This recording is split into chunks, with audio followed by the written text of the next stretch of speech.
Hi, welcome to Nakama News. My name is Jordan Goldie, and this is my co-host Jamie Lawagi. We're going to bring you the news today, and Jamie's going to kick it off.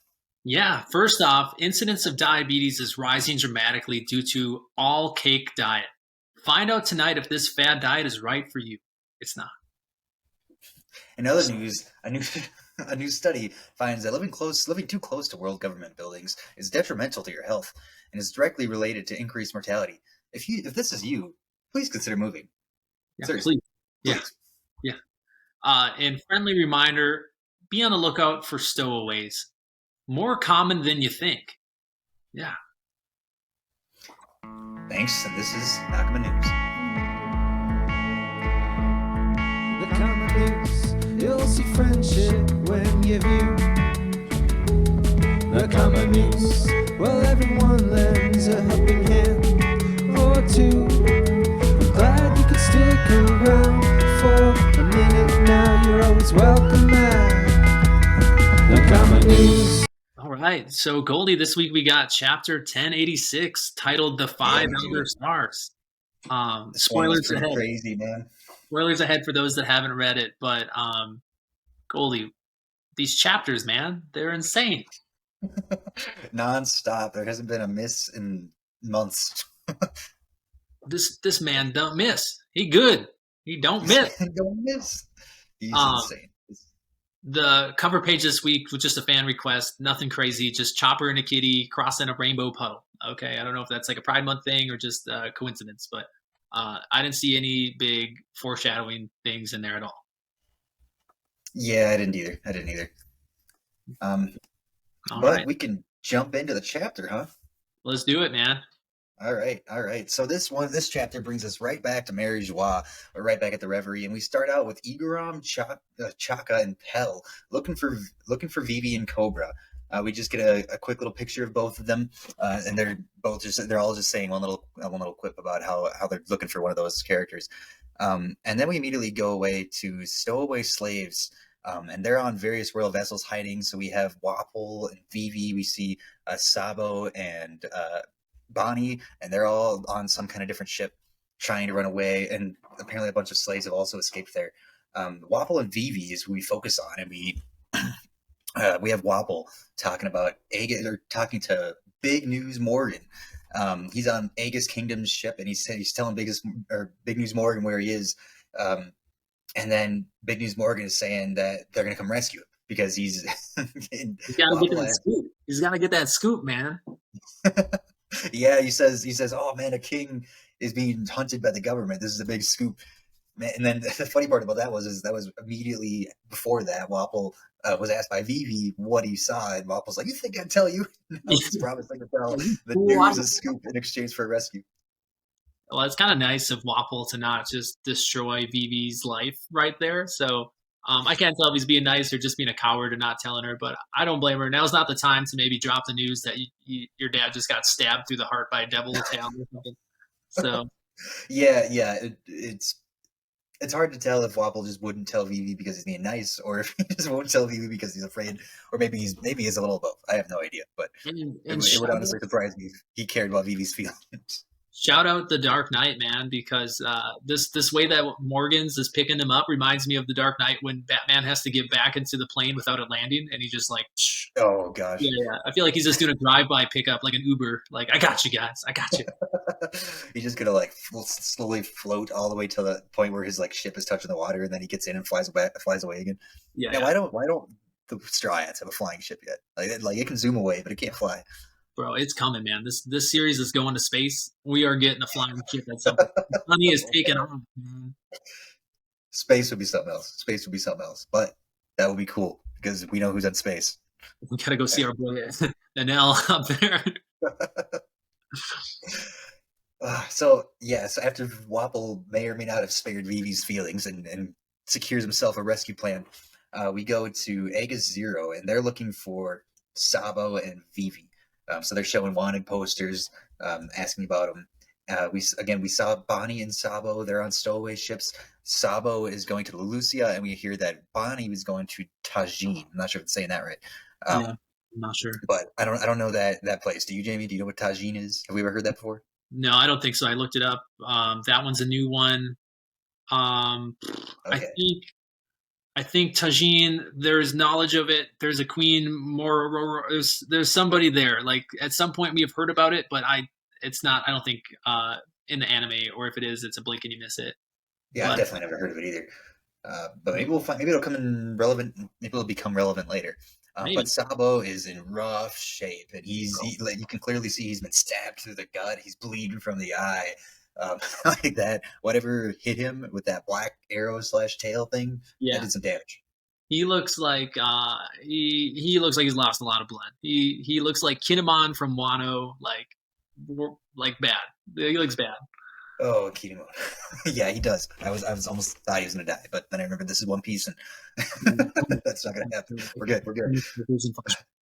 I feel like this proves how strong either Imu or the Gorosei are. I mean, Sabo's no pushover. He's second command of the Revolutionary Army, one of the biggest things, and he is bleeding out like on the bottom of the ship. Like he almost died. Yeah, it is pretty crazy that he couldn't just dodge or.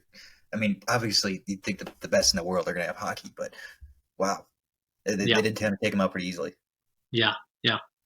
Crazy. And it doesn't look like they were hurt at all by him using a fire fist either. So it doesn't look like even he did any damage, and then he took that much damage. So that's just a massive power imbalance.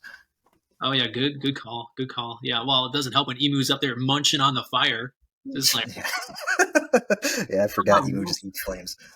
Yeah, Uh, all right, so after it cuts away from Sabo right after that. We see he's in rough shape, but obviously we know he makes it out okay because he's back. He's back talking with Dragon right now. We're in the flashback. So the scene shifts to inside the castle, and the Gorosei are talking about Sabo, and they say that he has a checkered fate. They've said that before about uh, other people, and about the specifically, bees. yeah, specifically Law, Trafalgar Law, right, Jamie? So I think it's I think Lin Law is asking Sengoku to tell him about the D's when he gets them like alone. I don't know if Sengoku says that loud or thinks it, but he's like, man, the checkered fates of the D's. That's like the other time we've heard that wording before. hmm. So either checkered fate means something, or Oda just likes checkers. One of the two. Yeah, yeah, or maybe Sabo's really a D, or he's acquiring the D, or I don't know. There's a D joke here somewhere. There's always a D joke somewhere.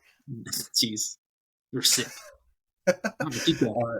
That's all we get. That's all we get. And then we go into the Pangea Castle room, and we get Emu, and he says, or Emu, I don't know. They say it's time to use the Mother Flame. The Mother Flame is apparently a Vegapunk invention, or that's at least what Emu suggests. Yeah, And they note that it's the first time they've tried it. So we're going to the Gorosei now. The Gorosei are saying it's the first time they've tried it, and that Egghead might reconsider their response. We also get introduced to all of them again. So we have the defense science warrior god, and they're all called warrior gods. We have the defense science Saint J. Garcia Saturn. We have the environmental warrior god Saint Marcus Mars. The justice warrior god, it's Saint. Gosh, these are pronounced Saint Topman and Valkyrie. yeah, And that kind of sounds like Mercury, right? yeah. We It sounds have like Mercury and also like Madame Curie, who like invented radiation. I don't. There might be two things going on there. Not sure, but yeah, they all got that planet thing. His seems to be Mercury. yeah, they do all have the planet thing because we have the finance. That's funny. The finance warrior god, Saint Ethan Baron V Neustro. So the only one I can see in there, like we touched on earlier, is that the V may be kind of Venus. Yeah, Ethan yeah. Baron doesn't sound like anything, and neither does Sounds like Neustro. a first name to me. Sounds like a sounds like a toolbox. Like It sounds like the most normal name Ethan of all. Bear. Yeah. And then finally, we have the agricultural warrior gods, Saint Shepherd, Jew, Peter. So, so we got Jupiter, Venus, Valkyrie, or Mercury, Mars, and Saturn. You know Is what, that what you're baby? seeing? You're the software engineer god. Okay. Jordan Goldie Jordan. But yeah, definitely the planet themes. It sticks with the celestial kind of theme. All this stuff. It's a lot. It's a lot of it. I don't know what to make of it, but I yeah, really don't either. But we're going through those five, and those five are the ones in a room talking. Again, they know that is the first time they've tried to use this mother flame weapon, and that Egghead might reconsider its thinking if they use it, and it's basically a scare tactic. The the finance god. We got Ethan Bear, and he says a forest would be a better test than a sea target, and then that leads Emu to say the target should be the Luzia Kingdom. So that's they ask why, and Emu just says it's proximity. So in other words, it's close. It's the Yeah. closest place. And then the big mustache guy points out like a lot of people live there, and Emu's like, I don't care, man. That is of no consequence. He does not care at all. This guy is so far above the average human. He doesn't even consider them human, I don't think. Oh yeah, man, crazy. I don't know. There's a a lot couple of other there was a couple of other quips by these guys that were really interesting. They said the world moves at the will of the creator, and we think the creator is probably referring to Emu. So do they believe that Emu is a literal god? Is that kind of how this is set up? It seems to be what they're going at. I mean, like these are all celestial dragons, and they are listening to this guy or girl like perfectly. So they must think of them as like the god, whoever Emu is. Yeah, they sure treated that way.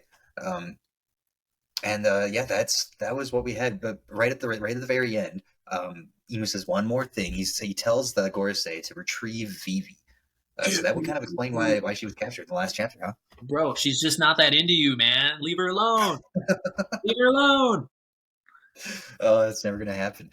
Yeah. I So mean, I was gonna say, I think we learned a couple things last week. Like, obviously, Queen Lily is not Emu; they're separate people. So that means Emu must have had some relationship with Lily, and that might have been friendship, might have been romantic. He might have been kind of loving her, or they might have been friends, and they just like she's a girl. I don't know.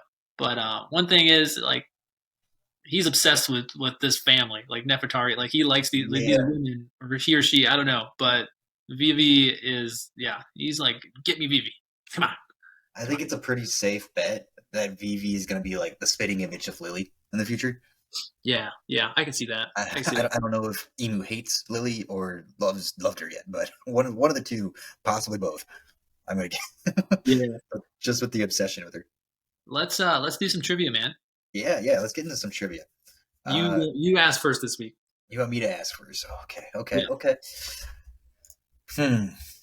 All right, let's see. Hopefully, this one isn't too bad. I think you should get this one. Can you tell? So we in this chapter. Nah, you got this. I believe you. In this chapter, we saw Wapol get rescued, or at least planned to be rescued by Big News Morgans. Can you tell me what arc was Big News Morgans introduced in? Oh man, I have no clue, but I'm gonna go Whole Cake Island. Ding ding ding ding ding ding ding. Yeah. Yeah, I wasn't sure at first either. I thought for sure it would have been way earlier, but I double checked it. His first appearance was definitely in Whole Cake Island. Okay. That was actually right at the end when they first were destroying Big Mom's precious cake, and we first got to see some of these people. We met some characters there. I think Big News Morgans is a Zoan type, obviously, and we just never learned their actual form, or maybe that's constant like Chopper. But yeah, I was gonna say it might be more like Chopper, where it's. But there should only be one human fruit, right? So well, I mean, Luffy's a human fruit. Sengoku's a human fruit. We got a few human fruits, but he's definitely not a human fruit. He's like a big albatross fruit. But yeah, all right. You ready for mine? Let's see it. This one's super easy. If you don't get it, geez, you're the dumbest guy I know. Geez. Okay. Well, I'm ready now. Let's see it. All right. This my questions revolve around Sabo this week. So the first one I want to ask is, we know Sabo's brothers are Ace and Luffy, but what is the name of Sabo's stepbrother? No. I remember the little kid too. Let me see if I can remember a scene where he says the name. I don't know. I'll give you a hint if you want it. Yeah, I might need the first letter or something. Starts with an S. Oh, of course it does. It's S. Sabo's stepbrother starts with an S. Oh, gosh. No, I got nothing. All right. I honestly got nothing. It's Stelly. Stelly. Yeah, sorry. Boo. I should know that. We don't like Stelly. We're not Stelly fans here. Boo. He was so inconsequential. I just forgot his name completely. Okay. I deserve that. I should have gotten that. You were right. Oh, you're fine. All right, let's try another one. We had Emu in today's chapter bring up the Mother Flame, which sounds like it could possibly be some version or twist of an ancient weapon. So far that we know of 3 ancient weapons. Jamie, can you tell me what the 3 ancient weapons are? Well, we have Pluton, the ancient weapon, the battleship, which is located under Wano. We have Poseidon, which is the mermaid princesses. This one's Shirahoshi, and they could talk to sea kings and control them. And then we have the mysterious Uranus, also known as Uranus, Goldie. Nice. That one we know little about, though my theory is it is something to do with the giant egg on Goldie Roger's pirate ship that we see in flashbacks.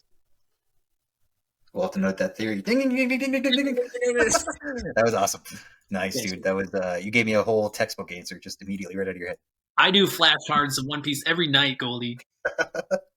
I clearly did not. So give me one that I can actually get right this time.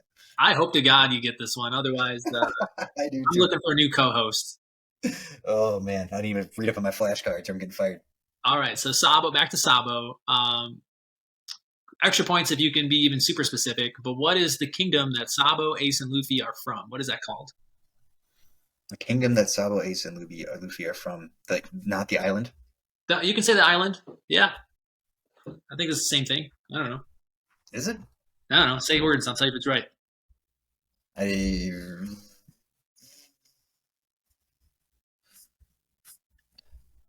am I blanking on Luffy's childhood today? Yeah, I forget like his village name. Yeah. Or you can maybe you remember exactly like where they were hanging out, like what the name of the place that Sabo, Ace, and Luffy would always like hang out in and be like little rapscallions. Yeah, that was like the gray something. You're with it. Yeah, you got gray. Starts with T, ends in terminal. Gray terminal. Yeah, that's where they were, and then it's in the Goa Kingdom. Goa. Oh yeah. Man, it's not like I've never heard that before. I just didn't have it in the top of my head. Man, I think that's a normal human response. I don't think most people got that up there. I will be better next time. Who is the main character of the show? Luffy. He got it. He's back on track. This is how we have to. You have to treat me if you want me to get questions right. Clearly, I do not have a One Piece encyclopedia in my head. You are here. Your candid demeanor, your laugh, and just your presence, Goldie. That's why we love you. Plus, your last name happens to be perfect. Goldie. My presence makes me want to run away, but I can't do that. So here I am. You can elope with anybody. All right, let's move on here. Let's go. Let's go. I failed at trivia, but at least JB did well. All right, so the chapter picks up at Navy headquarters. We see a brief scene of Akainu pointing out like these rebelling kingdoms. He points out Tajin and Aegis, which are the ships that I think Bonnie and Vivi and Wapple are on, like those 2 ships. So just interesting. And it looks like the government has deployed the remaining Seraphim, S Crocodile, S Gecko, and S Flamingo. The rest of the Warlord Seraphim. So they look cool. Yeah, that Crocodile Seraphim looks wild. I don't know what it is. Just the kid with the face crocodile scar. Yeah, it looks like a different anime almost. It looks like there's some like that crocodile kid is going through some stuff. I don't know, but that kid's got some history. Doflamingo is like doing the walk, like the Doflamingo walk, like with all the freaking swag, man. Oh man, the Seraphim are pretty wild, dude. I'm not gonna lie, they're just making miniature robot demon versions of all the most badass characters in One Piece. Yeah, it's crazy. Splicing genes. I don't know. We then jump to Sabo at the revolutionary headquarters. He's been telling the story to Dragon and Ivankov, and he says that the rebels at Lelucia Kingdom, once they docked back to the kingdom where the ship that he escaped on, they immediately ambushed and arrested the king like it was planned. So sorry to them. What?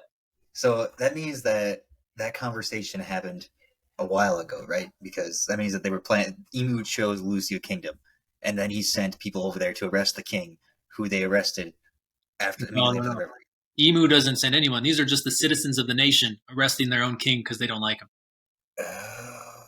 Yeah. So they were to overthrow their government, man. So the king was arrested and then blown to. Yeah. You know what? It sucks. You lose your kingdom and then die. A lot. Rough life for that guy. The rebels of Lelucia were huge fans of Sabo, especially since he was getting credit for Cobra's murder. And Sabo points out that he didn't have the heart to tell them that's not exactly true because it was beneficial for his cause. Now, that seems a little sketch. I don't know. I mean, I get it, but yeah. Yeah, Sabo is. I don't know. It's a little weird because he's just like, well, this kind of helps our cause, but at the same time, um, he's just kind of playing the people, Yeah. and that's eventually you're going to learn more. Like, Yeah. I don't know. Yeah. Luffy would I never do agree. that. It's That's all what I weird. think. Like, Luffy would be like, I didn't kill a Cobra. Like, he wouldn't care. You just tell the truth. Yeah, Um, clearly Sabo is not Luffy, but it is weird how he was willing to take the blame for a perceived tiny win like that. Yeah, yeah, I wouldn't want to be branded a murderer just to get some peeps on my side, but I mean, he saved some lives. Save some lives, though. He Sabo notes that the Lelucia recruits like joined him on the ship, um, and then when Sabo was shown, however many chapters ago, when the Lucia gets blown up on the transponder snail, he was routing that call because he didn't have an encrypted transponder snail, so he had to get creative. He rerouted that call through Lelucia Kingdom to make it seem like he was on the kingdom, on the island, so that they wouldn't be able to trace him. And All right, have you ever heard of like an encrypted transponder snail before? yeah, Is that when did that come up the last time? I love these One Piece technologies. I know. I think it's like the black transponder snails. It might have just been an Oda thing. I don't know if they ever say it in the anime or manga, but yeah, we got some encrypted transponder snails. There's like a whole biome of transponder There's a snails, catalog of transponder snails of just types of transponder snails, and we we need to memorize them. and they like being in captivity too. They said because they get food. The transponders. It's a beneficial relationship. It's a symbiotic relationship. Um, all right. Let's keep going.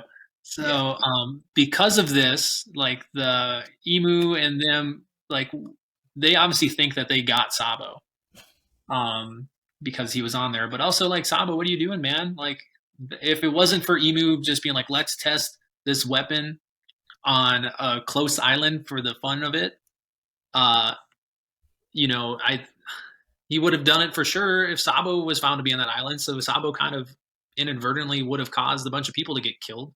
So yeah. it's kind of So weird. here's the confusing thing for me: didn't Emu literally say he's gonna blow up the Lelucia, or he's gonna attack target Lelucia because it's close? Like, why does Sabo just think it was because of him and what he did, or do you think it's actually because it was what he did? Oh, I bet you Sabo thinks it's because of him. Yeah, that's a good thought because we know Emu did it because it's close. And then when the chapter where Lelucia gets wrecked, uh, they also point out that Sabo is on the island, and he's like, "Oh, that's good. He has bad fate. That's good for us, or whatever." So it was a secondary gain that he's getting blown up, but Sabo wouldn't know that because he wasn't there for the conversation. So he probably just thinks they were trying to smoke him. So again, strike two on Sabo. You should be feeling kind of bad, like taking In his credit for defense, murders he and had no manipulating. idea they had some kind of weapon that could destroy an entire island in a second. But That's true. sure, That's true. The worst person is the people blowing up islands, but still, way better than that. He points out how he and the Lelucia rebels on the ship like saw the island get kind of obliterated, and they were pretty sad to see that because they had family and friends still there. pretty Um, sad. Yeah, yeah, yeah, not a good. those people are lifelong traumatized. Like they aren't coming out of that anytime soon. Yeah. Dragon asks Sabo how this happened, and Sabo like explains it to him. He's like, yeah, there was this big flying giant shadow in the clouds. And then interesting panel of like Dragon reacting to this. Like he looks pissed and super serious, and he's like an enormous shadow. So I wonder if Dragon has some idea of what that could be. Um, That was I'm kind not, of my first thought, because I don't feel like you get that afraid of something if you have no idea what it is. yeah, but I And mean, Dragon has never looked. Has Dragon ever looked like nervous or afraid before? I feel like he looks serious sometimes, and this was like one of the most serious we've ever seen him. So This looked like a concerned face. I'm not sure I've ever even seen that from him. yeah, I'm not sure, but and then one of the parts I really liked about this chapter was Ivankov just goes off on freaking theories after theories, and it's great. He's Yeah, like who knew Ivanka was just the One Piece encyclopedia? he's a hardcore redditor. In case you didn't know, yeah. So Ivankov drops some knowledge. He's like, hey, just so you know, like I've heard that Emu name before. I've heard of Saint Emu of House Nerona, so Nerona Emu, and that was a person among the first 20 sovereigns. And then Ivankov like pulls out this book, and I tried to like zoom up. It looks like it says genes or Genesis. Maybe it's like a genealogy book or a history book. I'm not sure. He might be proving to Sabo that it's like a real name and a real person. Not sure. But then Ivankov like references the eternal youth surgery because we know that power exists and how that might have been done to him. And then they're like thinking like, where did this giant weapon come from? Was this Vegapunk or was it from the ancient weapons? And then Ivankov with his tinfoil hat's like, hey, wait, if Emu is from the Void Century where the ancient weapons were from, he would know, or he or she would know. So I'm not sure. It's kind of cool how we get to watch. Felt like this felt a little bit like one of those plot points in the movie where they figure out the enemy's plan and you're not 100% sure if they should have point A and B together quite as fast as easily as they did, but they did it anyway. So you're just gonna roll with it. I wonder if Ivankov is gonna have a reason for how he knows all of this or how he figured all that out. Like, why does he know who he was? What's that? I said, who'd have thought he's such a historian? It's surprising. Also, I hope that book is called Genesis, just because that would make Genesis the beginning. That would make way more sense. Like, honestly, maybe it's got a link to the Bible that Kuma always holds. Hey, now you're thinking. That would be crazy. On the cover of that Bible that Kuma holds is a woman that looks a lot like Vivi. Just saying. Could be Queen Lily. Oh, man. I'm getting out of there. Okay, reel back in, Jamie. Reel back in. Dragon importantly points out that Vegapunk would never willingly make a mass destruction weapon. And I think that's really, really interesting because I wanted to kind of point out a few things to tie it to Egghead. We know that Vegapunk's main goal is to create a sustainable energy source, and he like references this eternal flame. Okay. And Emu calls the giant weapon the mother flame. So that really seems to go hand in hand. And then it really reminds me of kind of our own human history where we came up with nuclear power as like an energy source, and then humans like take that and make it a weapon of mass destruction. So to me, where this is going is Vegapunk created some sustainable energy source like the mother flame or the eternal flame. And maybe one of the Gorosei, whoever's the science guy, was like, we can turn this into a weapon, bro, and absolutely nuke some places. So that's kind of what I'm thinking. I don't know if you got thoughts, but I think that seems decently obvious, honestly. Yeah, this one kind of ruined my theories because I thought for the longest time that giant pillar was Emu's devil fruit. So this kind of proves that that's not the case at all. We know Vegapunk created it. We were also explicitly told he wouldn't just create a weapon of mass destruction. So all that makes sense. Part of me thinks it could be the other ancient weapon we don't know about, and we just don't. And maybe Vegapunk fixed it up, or maybe Vegapunk didn't know he was fixing it up. That's the only other thing that I've thought of up until now, but that it possibly could be. But it looked crazy being up and you just got that giant island-sized black spot in the clouds. Yeah, no, whatever it is, it can fly. It was intimidating. Maybe it's something like Pluton where there's blueprints for like Uranus, and Vegapunk used those blueprints. So I'm not sure. But it was interesting because I feel like everybody when that chapter came out when Lucia got like destroyed was like, well, why did they wait to do it now? Like why? And even Dragon points it out. He's like, if they had a weapon like this all along, why do it now? So I'm not sure if it's there's enough going on or Emu's pissed enough or what. But there's one of the Gorosei in this chapter said something along the lines of, if we could one day use this power freely, and then ... So he said, we don't have the ability for some reason to do this. So they it's not like they are just choosing not to do it. We have kind of confirmed that they can't use it whenever they want. Yeah, that's true. So maybe that's it. That'd be a good thought too. So maybe it's just something it has to charge up. You can't use it all the time, or you need like certain circumstances. Or maybe it's just a new invention and they just got it. Like it's the new model. I don't know. I don't know either. It's getting crazy, man. All right, we go back to Marie-Joie. We find out that a celestial dragon, the narrator's saying a lot of this, a celestial dragon has been sentenced to death. So wild, because they're like the gods. So who's doing that? We know the holy knights are like in charge of like the trials and stuff, but yeah. We see like a small little clip or a little snippet that says the food supply is gone, and they're like, all we got is cake, So the revolutionary army's plan is working to like squeeze them thin. Then the narrator notes that none of this information is ever getting out of Marie-Joie because they obviously manipulate the media and control the narrative in Marie-Joie. So just interesting to point that out again. And then I think one of the coolest reveals of this chapter is we meet Saint Figurlin Garling, who is introduced as the judge who sentenced the Celestial Dragon to die. He's also introduced as the current supreme commander of the God's Knights and the former king of God Valley. What is going on? Oh, so this dude's been everywhere if he's been to God Valley. Yeah. Well, that was 40 years ago, I think. And dang, that is wild. That is wild. So God Valley is where the Celestial Dragons used to live, and that's where the big fight. Rox D. Zebek wanted to like murder all the Celestial Dragons, and then for whatever reason, just probably because they're good people, Garp and Goldie Roger teamed up to stop them. And then that is when it's around the same time of like the age or the birth of like Shanks and Buggy. And this is spoilers for even manga people if you don't know this, but the film read like handout sheet that pointed out that Shanks was from the Figurlin family, and he was found in a treasure chest at God Valley. So makes sense that this guy is obviously part of the family. Is it Shanks' father? I'm not sure. Is the silhouette from the other chapters with the God's Knights? Is that Shanks' brother? Is it this guy? I'm not sure. Man, that's a lot of crazy stuff. So, first of all, if Shanks hid the fact that he was once the captain of the God's Knights or God's Knights, that's impressive. If his dad's the captain and he has been for forever, and nobody knew about that at all in the entire world, that's also impressive. Like, holy crap! There's so many ways that this could go.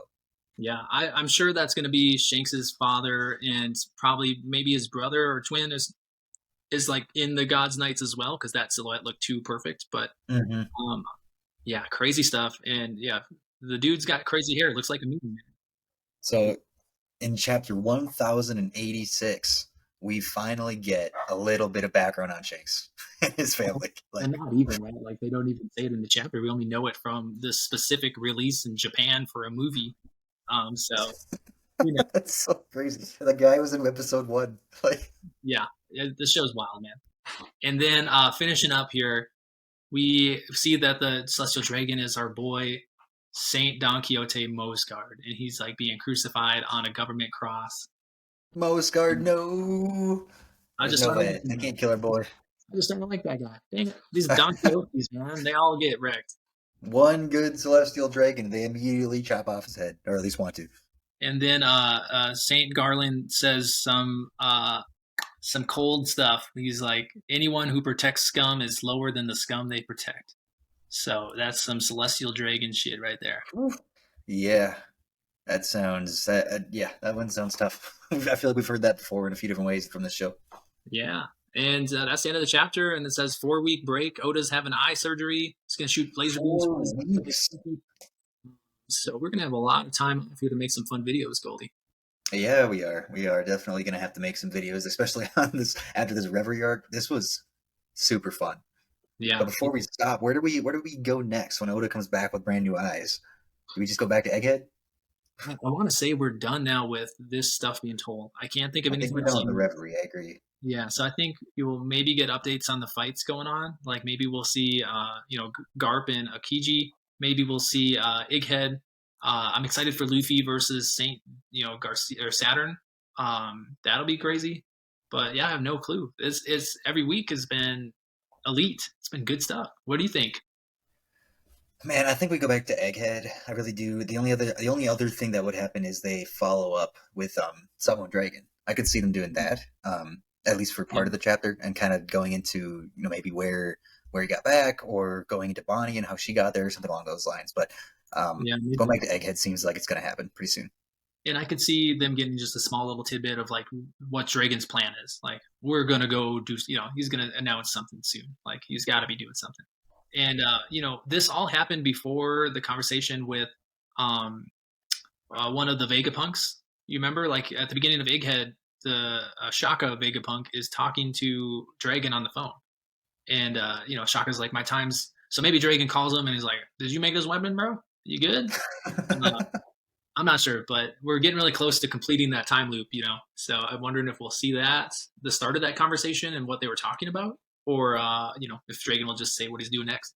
Yeah, this is crazy. We're getting hints that usually take 100 episodes, like every 10 now. It's kind of awesome. Yeah, it'll be good. But yeah, All good, right. good chapter. Yeah, that was a great chapter. But we have to wait a whole nother month. Thank you guys for joining us over here at Nakama News. We're happy to bring you the One Piece news as often as we can. You guys have a great day. Or two. I'm glad you could stick around for a minute now. You're always welcome back. Nakama News.